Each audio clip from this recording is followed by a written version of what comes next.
President Trump did a tweet today that surprises me. Even after all the tweets he has done. You read his tweets, you get to a point where you say, well, nothing could surprise me. I've seen it all.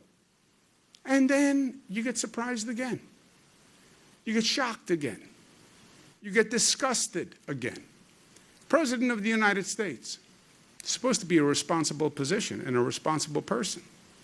He tweeted today that the protester in Buffalo, who was hurt by the Buffalo police, it was on a video that went viral, Mr. Gugino, 75-year-old gentleman who was out protesting and is knocked to the ground by police.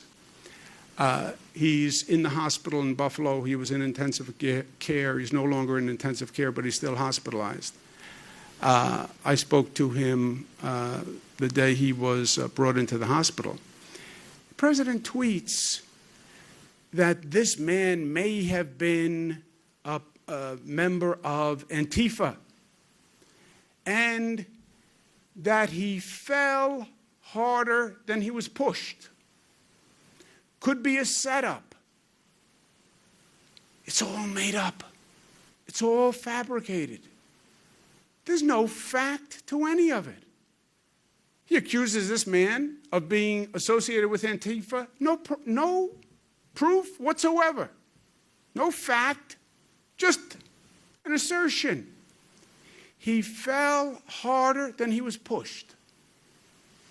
In the video, you see him pushed, and you see a 75-year-old man fall backwards and hit his head on the pavement. What does that even mean? Fell harder than he was pushed. What do you think it was? It was staged? Do you think the blood coming out of his head was staged? Is that what you're saying? You saw his head hit the pavement. You see blood on the pavement.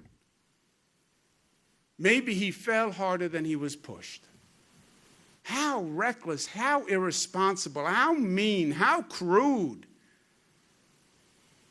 I mean, if there was ever a reprehensible, dumb comment, and from the President of the United States, at this moment of anguish and anger, what does he do?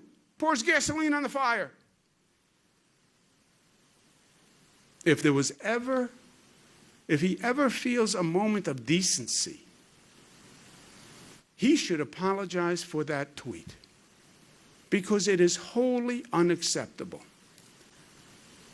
Not a piece of proof, totally personally disparaging, and in a moment where the man is still in the hospital. Show some decency, show some humanity, show some fairness. You're the President of the United States. But it's that partisan rhetoric. We have to separate the rhetoric from the reality, and we have to deal with the facts.